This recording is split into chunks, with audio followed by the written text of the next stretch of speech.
Welcome everybody to a brand new episode of Identity Talk for Educators Live, the show for the unsung heroes of education. I'm your host, Kwame Sarfo-Mensah. And if this is your first time tuning in to the podcast, I welcome you and I hope that today's episode is one that will have you coming back for more. And if you're a returning listener or viewer of the podcast, as always, I thank you for the support and I hope that today's episode is one that you will find informative, enlightening, and as always, insightful. So before we get to the main event, for my people who are on YouTube, please make sure you hit that red subscribe button so you can get future notifications on new episodes. If you're listening from Apple Podcasts or Spotify or any audio streaming platform, make sure you subscribe there as well. And we also accept any monetary donations to help us continue to build this platform. And you could do it in a multitude of ways. So if you're someone that is still getting used to the content, you're not sure you want to make a strong commitment, you're still getting your feel around it, well, there are 3 platforms where you can go to make a one-time donation. The first is through Cash App, using our handle, $IDTALK4ED, Venmo with the handle @Kwame SM, and then PayPal using the URL paypal.me/KwameSM. And then for our day ones, for those who have been listening to Identity Talk from the beginning or for most of these 5 years, you can also become a patron through Patreon. So in that community, you will have access to behind the scenes footage of what goes on, everything Identity Talk. You will also get some exclusive perks that no one else will get in the public. And it's just a good way to learn more about the things that happen outside this podcast if you're someone that wants to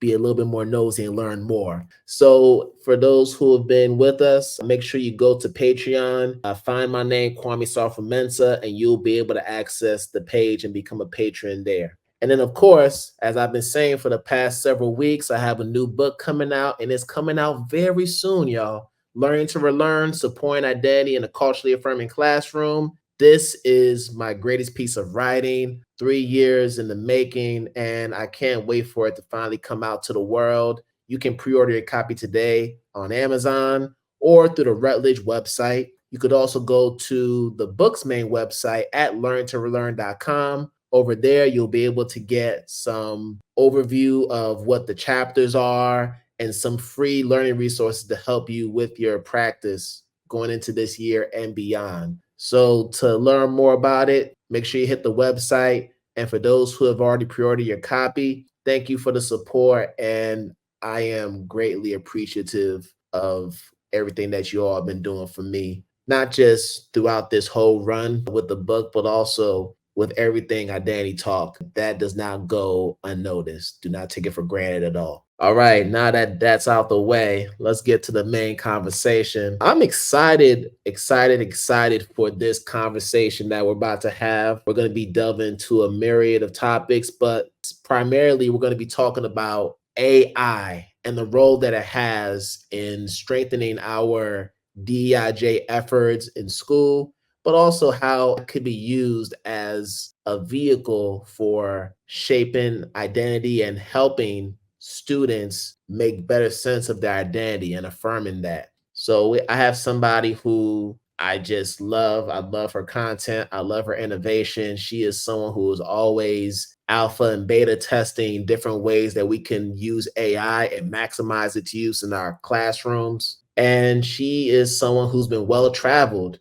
as an international educator. So I'm excited to delve into her story and to really pick her brain when it comes to what the possibilities are for student learning when it comes to AI and many other things. So without further ado, let's bring on Tricia Friedman to the podcast to talk with us about her story and to tell us what she's currently beta testing right now. So let's get Tricia on so we can have that conversation. Hello. Hi, I'm sweating. I'm just so humbled by that introduction, Kwame. I've got so much admiration for you. And I kind of want to start just by thanking you for what you have built with Identity Talk. One of my favorite episodes, maybe I shouldn't say my favorite, but one of my favorite. You had Angeline Au on, and I'm a huge fan of Angeline's. I feel like I know her work really well. I know some stuff about her personally, but that episode, I was just sort of like, this is why we need shows like this. I learned so much, appreciate her on a whole new level. So just thank you for the invitation and thank you for this community, truly community that you've built with Identity Talk. No, Tricia, thank you because I've already been on 2 of your podcasts. So I've been on the Unhinged Collaboration podcast. Shout out to you and Kathleen. Y'all doing some amazing work over there. And then I was on the Ally Ed podcast, which was also amazing as well. So, I mean, I'm talking to the hardest working podcaster in the world right now. I don't know how you be managing 3 different podcasts. We didn't even mention shifting schools, but we'll get to that down the road. There's a lot more that we want to cover. And I do want to start from the beginning. So I know for you, yes, you're well traveled, but your journey starts in Jersey. Where in Jersey do you grow up? Yeah, I love that you asked this because folks who are from the US or maybe know a lot about the US might know New Jersey is the most densely populated state in the US. So often when I say I'm from New Jersey, that's the question I get, what you just asked me. And I'll say the name of my town and people are like, where is that? I'm from Island Heights. It's an incredibly small town, still is. There's no traffic lights there. It is sort of this place that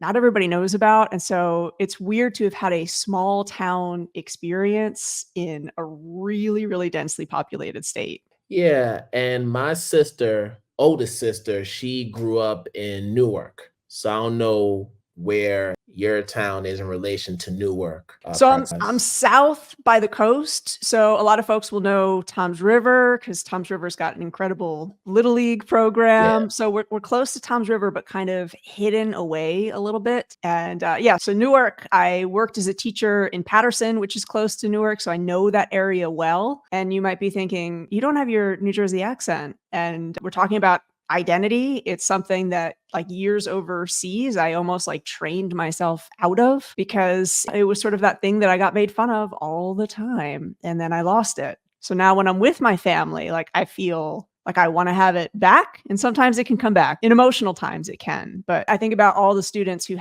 we all have an accent, right? And how many of us either learn to hide it or learn that our accent is the one that people accept and appreciate. But anybody else who's listening who's from New Jersey, Jersey strong. There you go. My wife, she grew up in Boston, but you listen to her, you don't really hear a Boston accent at all. And she went through some of the same things you mentioned. So I totally get what you're saying when it comes to that accent being a part of your identity. I get that. So let's go ahead and talk about you as an educator. So at some point in your life, you decided, I'm going to go into the classroom and do this thing that we love so much called education. But I'm not quite sure if that was at the top of the list or it was something that you just fell on, like a lot of us did, including myself. So tell us that story. What inspired you to want to do this work that we love? The answer is sort of a strange one, but let me dig into it. Maybe it'll make sense. I grew up as a kid in the 1980s and I fell hard for this Commodore 64 game called Where in the World is Carmen Sandiego? I don't know if you know it. Yeah.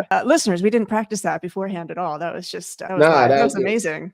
In sync. I love it. Yeah, go ahead. It's okay. I love, hey, a fellow fan. But that's a game. Like if you remember, it's sort of like you're solving a mystery. The original game, you had to buy an almanac to play with. And for me, it was like, this is what I want learning to feel like. I don't want worksheets. I want like, set me up with some problems to solve. Like I also think part of the reason I became an international educator is where in the world is Carmen Sandiego? She's all over the place. So you're learning a lot about the globe. And that was what felt exciting to me to begin with. But also, I will say that was a game where I felt like I was in a world that kind of appreciated me. I had some agency, I could make some decisions. And I would say for the vast majority of folks, that's not the world of schooling, even today, right? And I know very often kids who are into video games, there's a lot of labels, there's a lot of stereotypes. And I really wish sometimes we could step back and say, why is it that alternative realities are so compelling, are so attractive, are spaces where kids feel like they belong in ways that they don't necessarily feel like they belong in our classrooms? Yeah, for sure. And in thinking about your schooling in K to 12, what were some of the internal or external struggles that you experienced during that time? Now, not just within the classroom, but also in other settings you find yourself in? Yeah, I mean, as I mentioned, I grew up in a really small town, which meant I went from kindergarten to grade 6 with the same 16 kids. And it's really only been as an adult that I've realized, like, that's kind of a unique experience. And even though we were a tight group to have those years together, we didn't know very much about one another. There was one Black student in my class. We never talked about what that was like for him. We had one Mhm. Armenian immigrant in my class. We never talked about where Armenia was on the map. So, in essence, I feel like I went through that experience learning like we don't talk about who we are, even though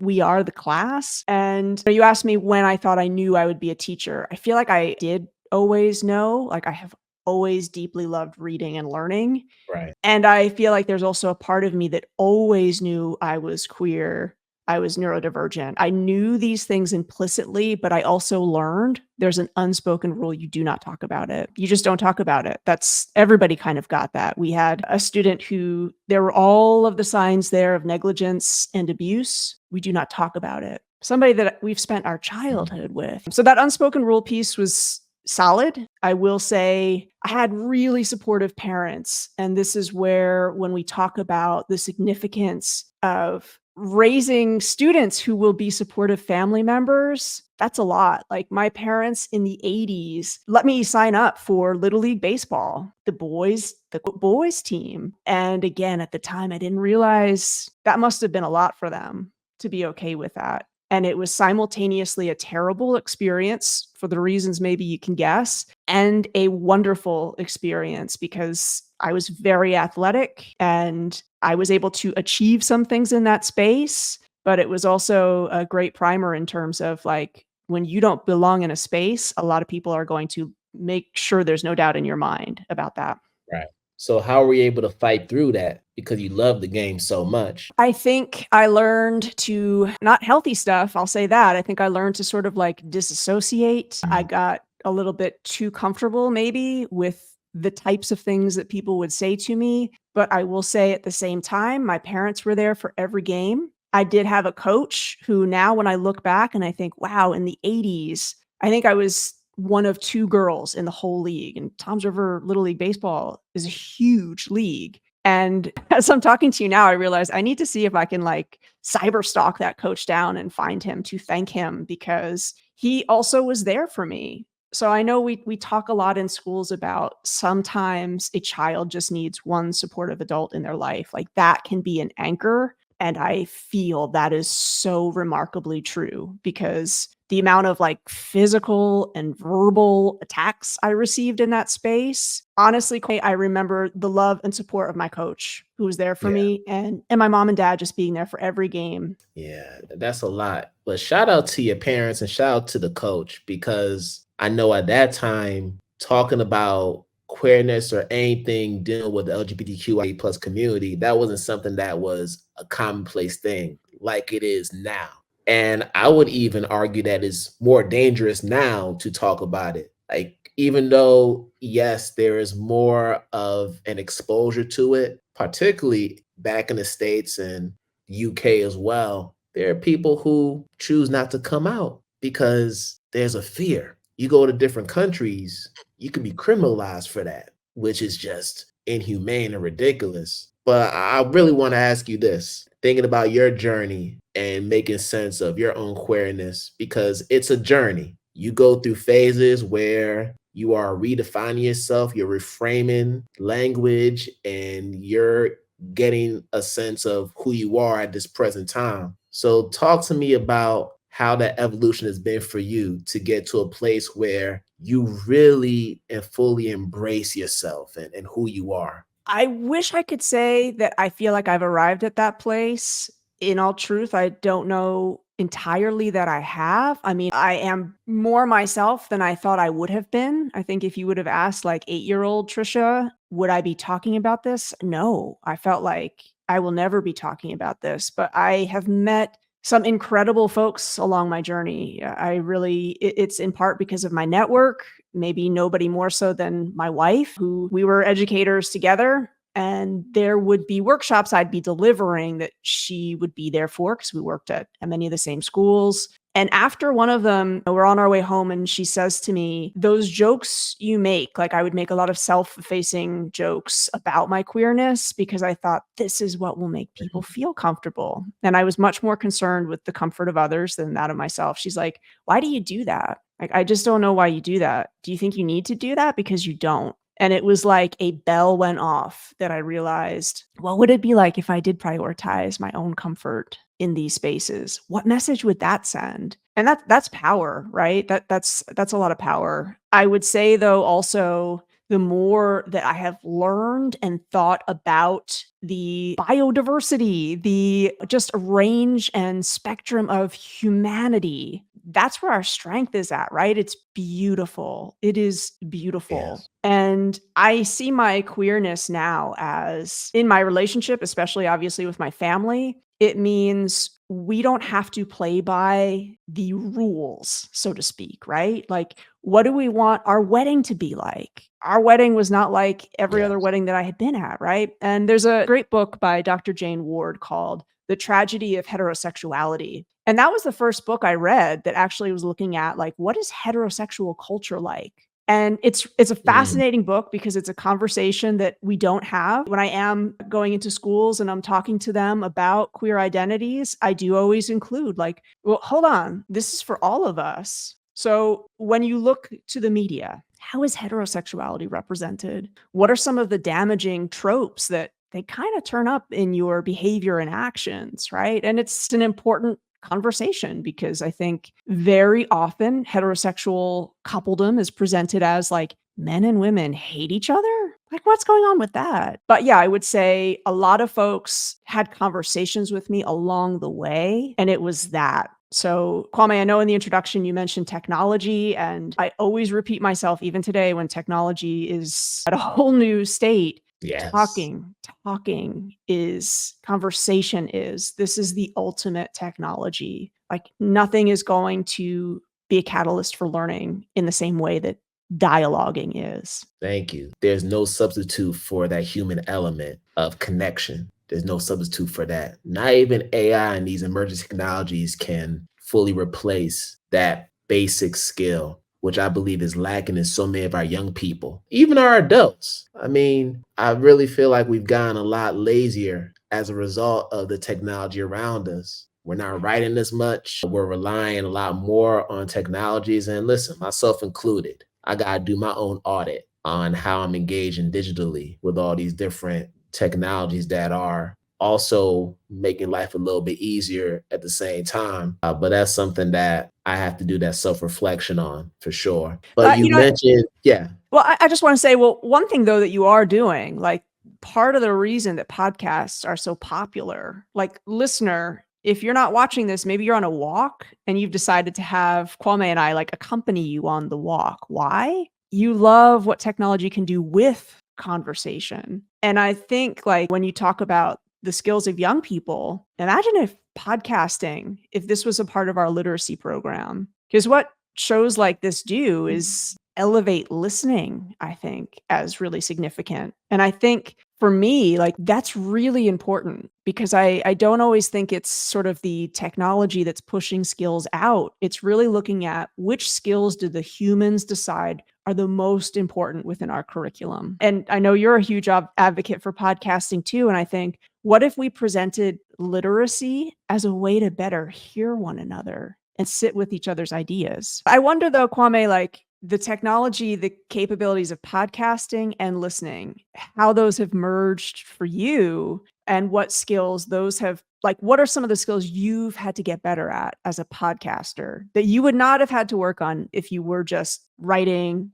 sharing a newsletter? Does anything come to mind? yeah. And I think these are things that I had mentioned to you when we were on the Unhinged collaboration podcast early in the year, you and Kathleen. I would say the biggest thing is active listening, just being a really good listener and not listening to respond, but listening to understand, listening to unpack. Though that's probably the greatest skill that I've gathered from being a podcaster. And of course, there are other skills that I've acquired along the way. Of course, the importance of researching different people and really preparing your questions and everything so that the conversation is one that is going to be different from other conversations that person may have had. Because as you have people that go on different platforms and they end up sharing a lot of the same story that gets a little boring after a while. So, what can you do with this guest to make a conversation that's going to be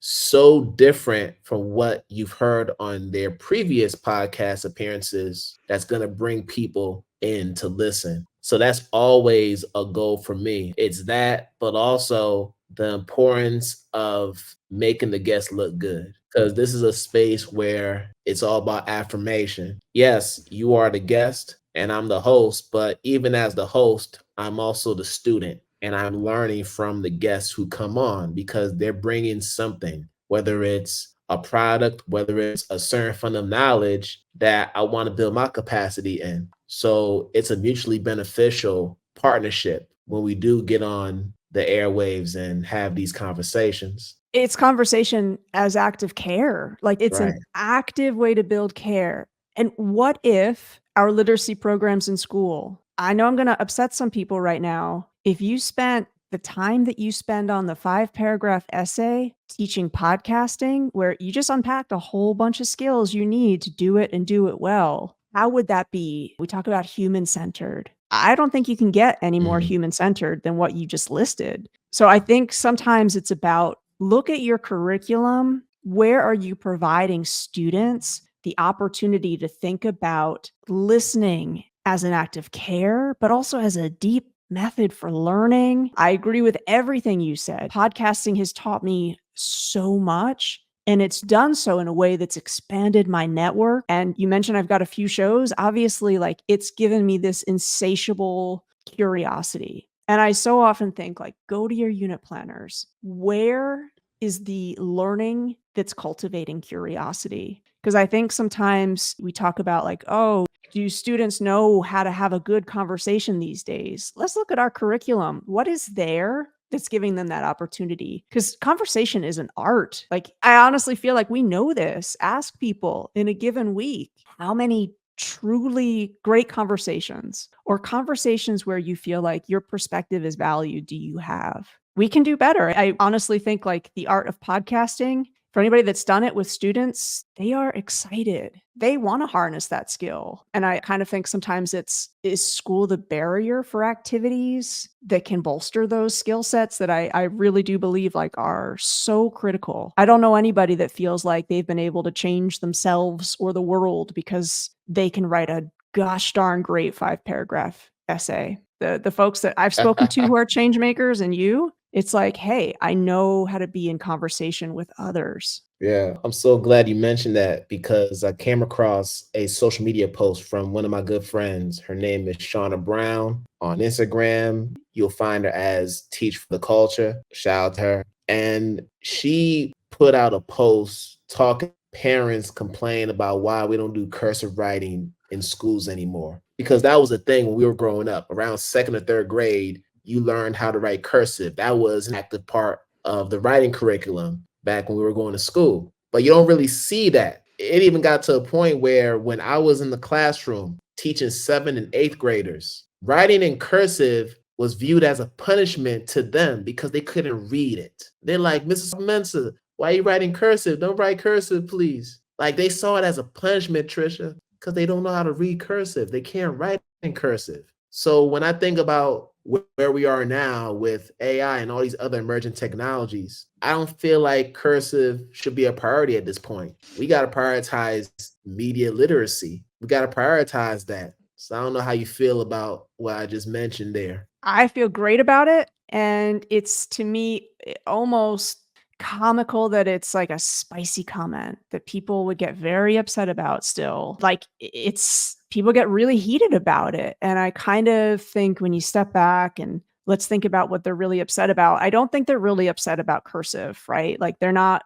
like sitting at home writing in cursive all night long because they love it that much. I think what people are upset about is, if you are, like, let me know. I could be wrong. People get upset when it's sort of like, what education is going to look different for people than it did for me. And I think it's like, what is scary about that? Is it that the world is changing? The world has always been changing. Is it that you feel Mhm. like you had to do this thing, so it means other kids have to do this thing? Like, what is underneath that? What is it that you want to preserve? What is it about cursive that you feel genuinely is so important to us right now when you look at the news and you look at the state of the world? I don't see it, right? And I do think, yes, change is so scary. And there's a lot of folks who are like, can we please have 1 year that is precedented, not unprecedented? But we can't, and we can't, right? And I kind of think, again, what would it mean if we really saw education as something that is in a constant state of flux and evolution, because so is humanity. But it's an education that's grounded in the reality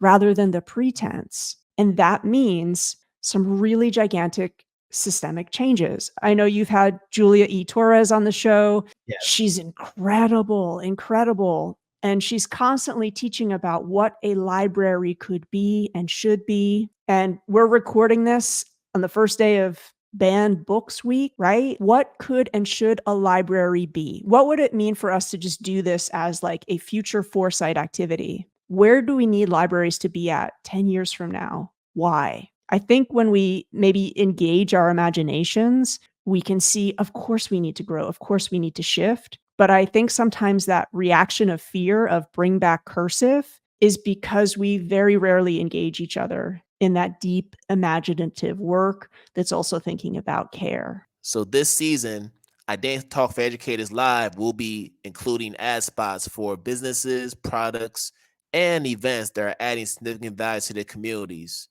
And here's the catch. You don't have to be an educator or an education-based business to be a part of this. We're looking for people who are just doing great work in the community, and we want to use our platform as a way to amplify their work. So if you are an entrepreneur or you know of an entrepreneur who is doing just that, bring them in our direction. Have them reach out to us. If they want to learn more about their ad spots and how they can get themselves promoted on this platform, they can contact myself, Kwame at identitytalkforeducators.com. I'll say it one more time. It is Kwame at identitytalkforeducators.com. Hope to hear from you, and let's keep on amplifying our work and building each other up. Yeah, I totally agree with that. And I also feel like for those that want things to just remain the way they've always been, it's the fear of the extraordinary. It's the fear of the unknown. It's a fear of innovation. Yes, this is something that you're not used to doing, but rather than shy away from it, let's delve into it. Let's explore it. Let's look at the possibilities that it has as it pertains to enhancing the quality of learning in our schools. Let's look at it from a positive standpoint. I think we look at certain innovative trends, and the first thought that comes to mind is, how's this going to replace me? How's it going to make my life harder than it already is? And I think to a certain degree, I get it, because one thing about education is we love trends. We love to just jump on different trends, and we don't like to just spend time in one trend. We want to just hop onto the thing that is the most attractive or the most appealing at this present time. And that's what frustrates a lot of people who are in the trenches, because they see their districts do the same exact thing. They spend lots of money on this curriculum, and then after a year, they ditch it for a totally new curriculum that they have to learn, and they're mandated to employ within their classrooms. So yes, I see the frustration on that side if we're going to play devil's advocate, but there's no denying that we have to embrace this new trend that we find ourselves in right now when it comes to technology. Can I say something spicy? You brought up handwriting, so now I'm just like, oof, I shouldn't have had that second cup of coffee. Can I say Come on something now, spicy? come on. Yeah, I please. I think we like trends because it is a lie that suggests you can tweak one element of the system and then it's all going to be better. The analogy that I give is Ooh. like, if I went to the doctor and the doctor's like, I'm going to crack your big toe, and then your health for the year is going to be like, great. I'm just going to focus on this one thing rather than understand like my health is all connected, right? Like gut and brain link.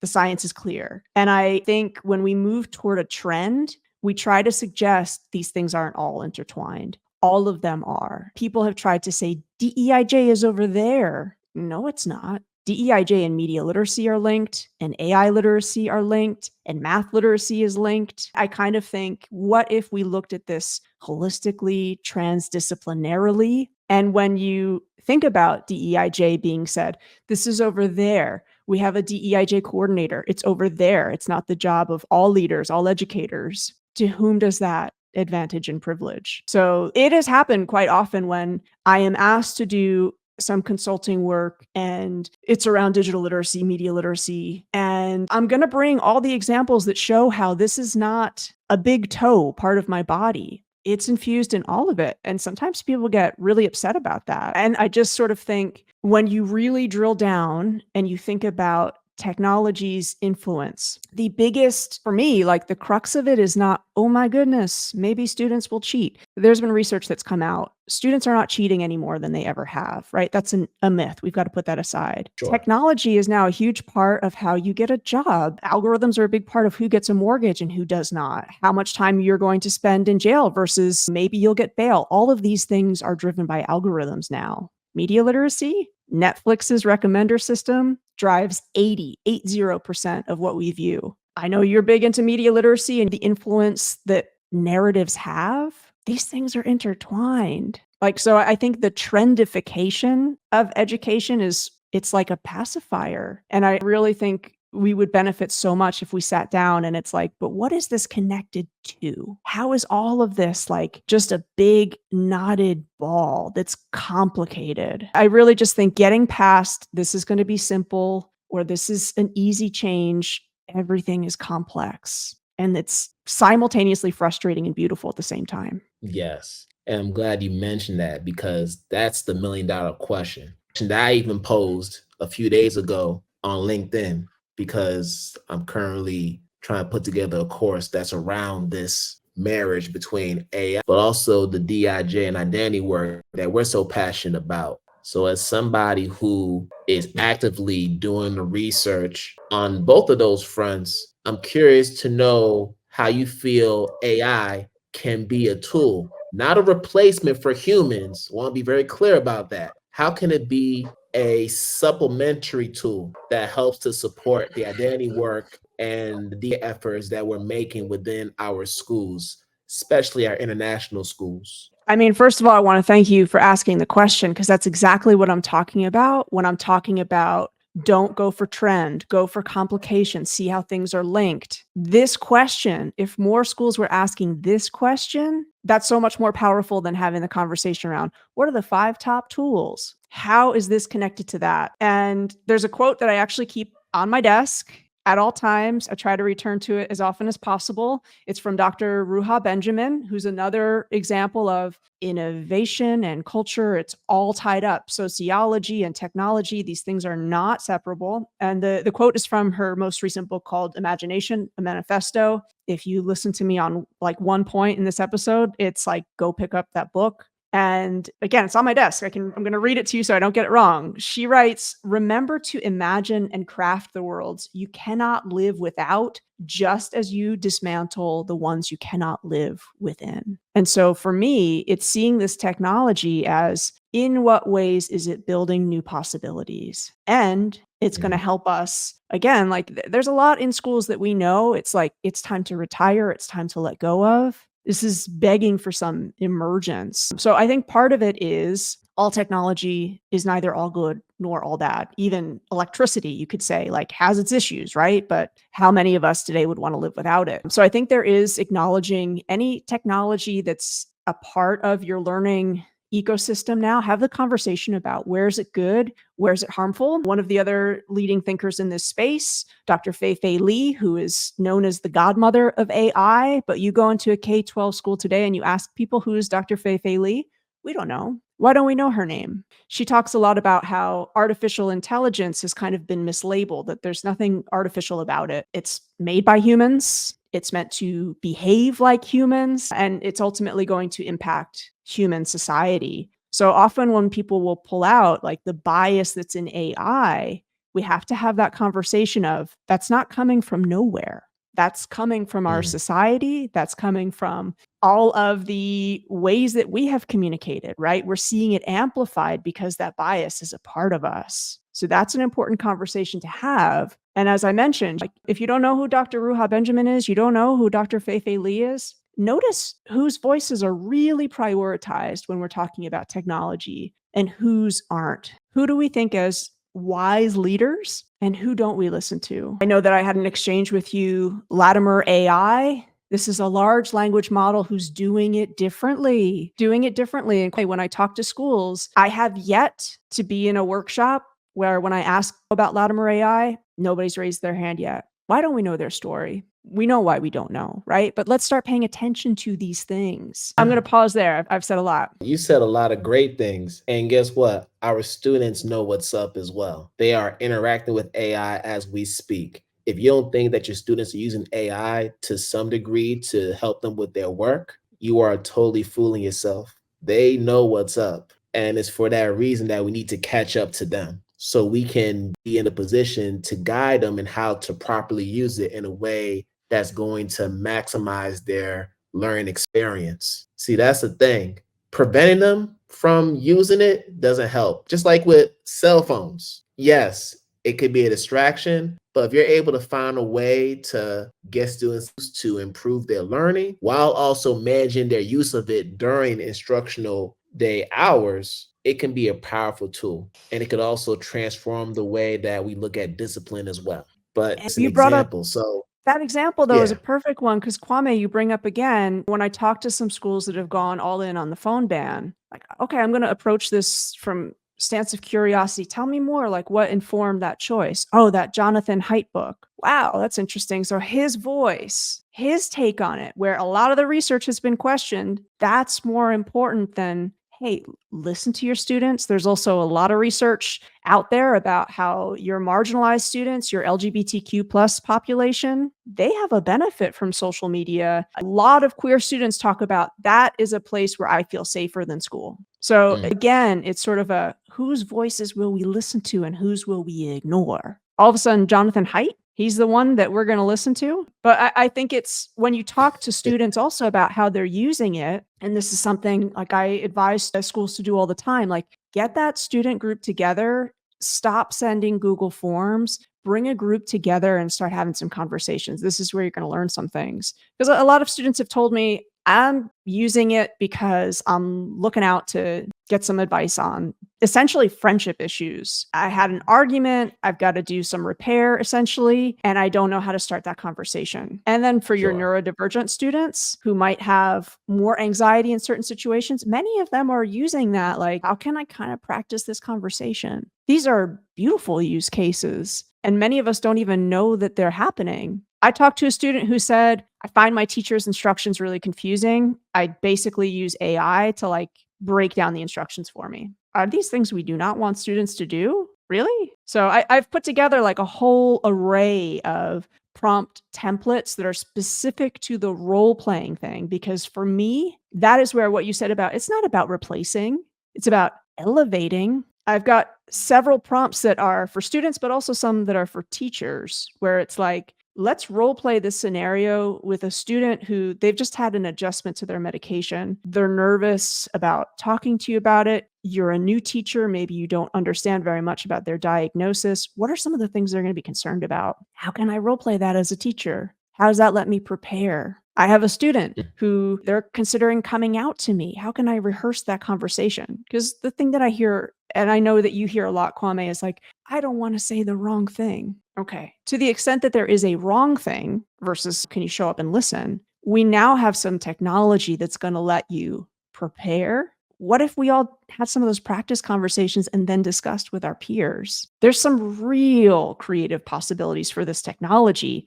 if we ask the question you asked me, rather than the aren't students just going to cheat question, which I think is what do we think of our Wow, kids? yes. All that, all that. I think we're missing out on a great opportunity if we don't take full advantage of all these AI tools. Now, in my case, I just been messing around with the generative AI with ChatGPT. And even with that, there's a lot that you can do with just that alone. But there are so many other ones that I've discovered in my own exploration that are doing some incredible things. And I just feel this is where I'm getting at. If you're somebody, an educator who is an advocate for UDL, if you're an educator who's an advocate for differentiated learning, then AI should be one of your best friends. That's just how I feel. If you believe in those concepts to the core in the way that we believe in them, then why are you so resistant to AI? Because AI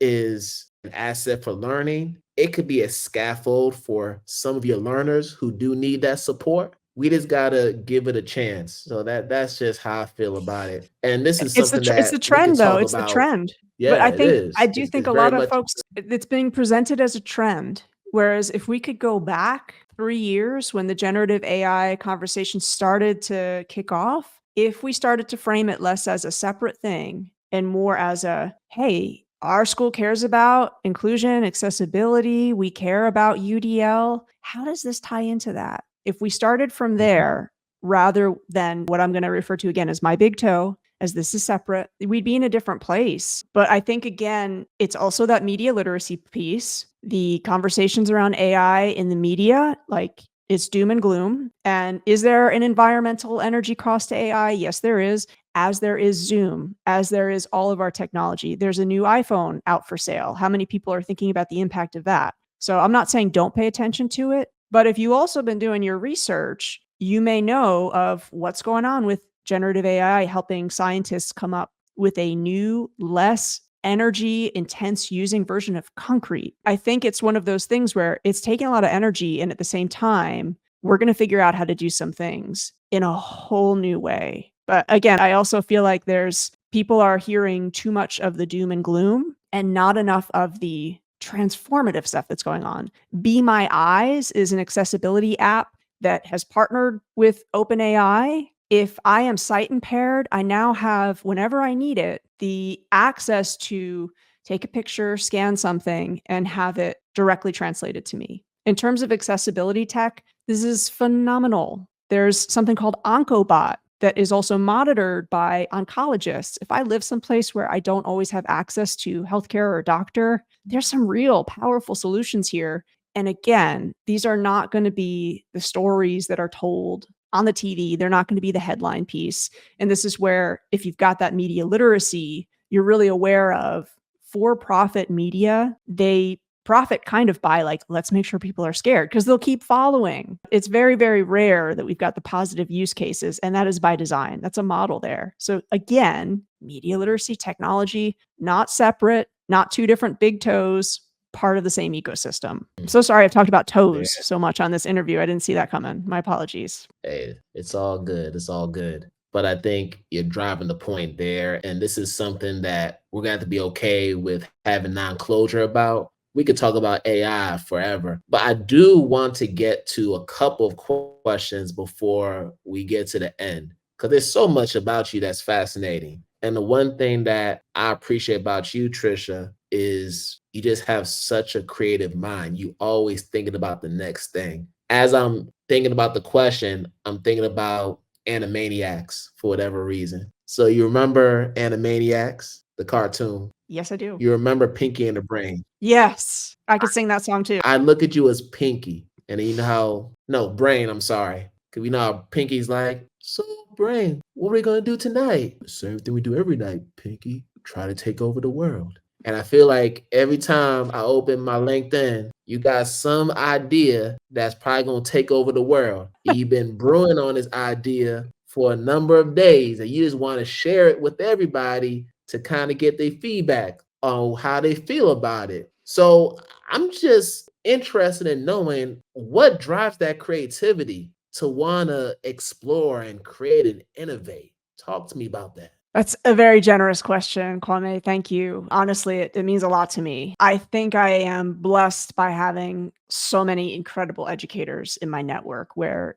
exactly as you said, I want people's feedback because I know it's in the conversation where we're going to have better ideas. And I think that's what keeps me moving forward is I want us to keep thinking, keep talking, keep iterating, keep imagining. Going back to that Dr. Ruha Benjamin quote, like we need to be engaging our imaginations and realize that we are all working in a system that wants to like, don't imagine. Like there's a lot going on that's like, shh, don't imagine. And we need each other, I think, to be like, no, no, no, don't shush the imagination. And a part of that is our conversation about AI might have upset some people. And I know that there's some really scary things about that. Can we continue the conversation and the imagination even when we don't agree? Like that to me is so important. And I think that's where deep learning is. So I think it's just, I'm really thankful to know some incredible people who are generous and will give me feedback and will want to have conversations like you wanting to have this conversation with me today is a perfect example. Yeah, for sure.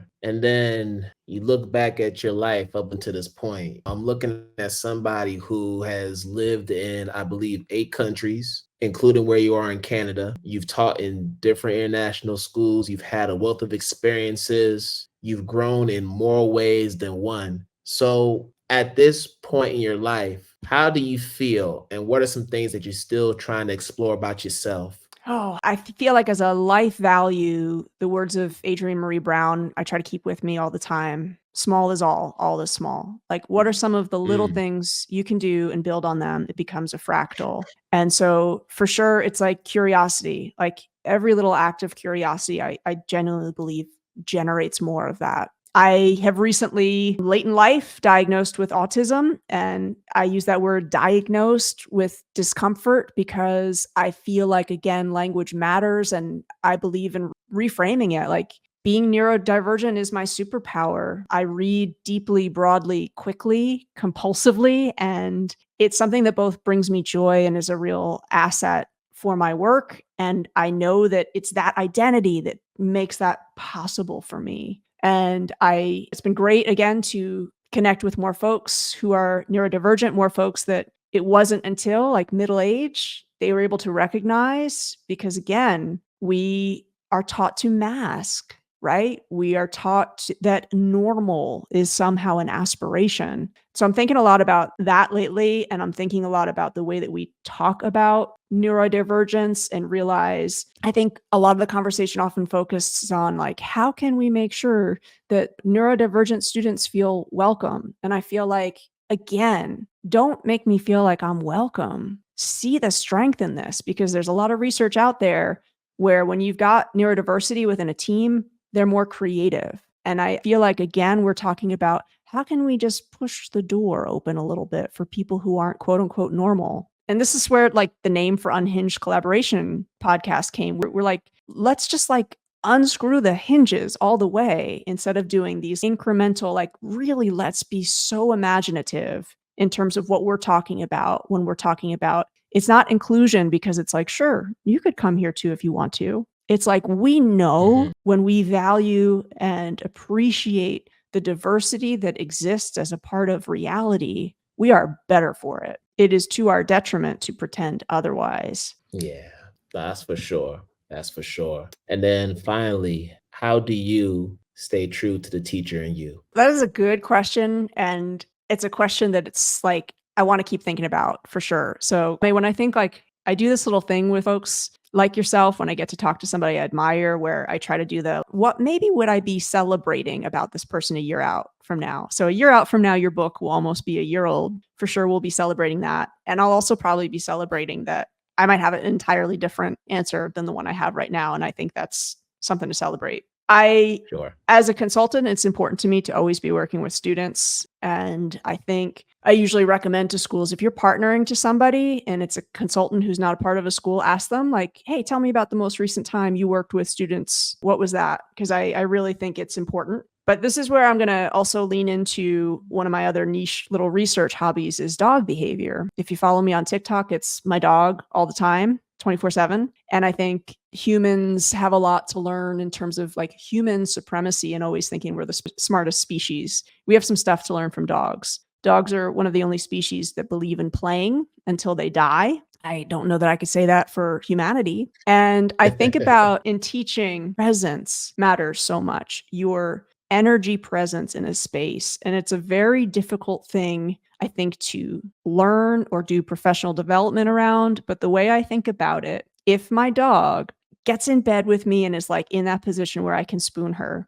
I got to be really aware of my presence, because if I like hold her too tightly, she's like, nope, I'm going to sleep down there instead. But like if I make my dog feel like you're loved and you're secured, but you can move at any time, then she's going to stay there with me. And I think the same is kind of true. Like, I think students need to feel our presence and our support, but not, hey, you're staying in this place, I'm holding you here tightly. It's, I want you to go where you want to go. And I want, if you need support, you can come to me. So I kind of feel like, honestly, being a human who lives with a dog really keeps me true to my teacher self, because I'm thinking about presence and energy and how that impacts my relationship with my dog. And also just, she needs to play every day. And that is a beautiful life lesson for me. Wow. This is probably the first time I've gotten a response to that question that involved an animal. I love it. See, this is why you're here. Innovation. You're always thinking of a way to look at things from a different perspective. So that's why I appreciate you, Tricia. I appreciate you taking the time to talk with me. And I am even more appreciative of the work we're going to be doing together in the coming months. So we got a lot of things that we're going to be doing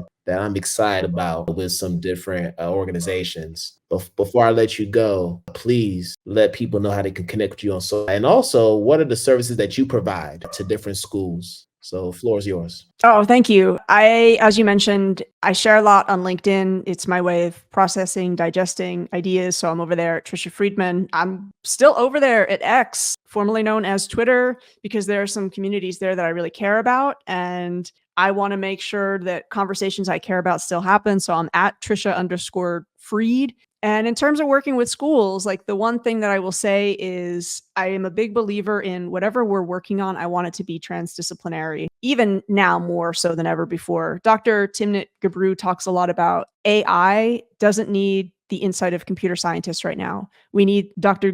Gebru is a computer scientist. She says we need folks who are working in the humanities. We need different perspectives. And whatever work I do with schools, it's like, how can we make sure this is transdisciplinary? So when I do a media literacy workshop, we're going to be thinking about it from wildly different perspectives. When I do LGBTQ plus inclusion, we're also going to be talking about technology and vice versa. So I think the way I would describe my work is, if you're interested in weaving literacies together, I want to do that work with you, but also with your community. I always do some surveying before I partner with a school, because I do not think you can do a copy paste and have it really meet that community. You've got to be building on the great work that's already happening there with educators, right? Like, that's so important. I think that we show our love and our care and our appreciation for how difficult, complex the work is, and that we kind of go into that space knowing folks are doing that work with care. Absolutely. Well, thank you again, Tricia. And on behalf of Tricia, it's a wrap for us. And I want to wish you all a good morning, good afternoon, good night, wherever you are in the world. And we're going to do this again another time. Peace out, everybody.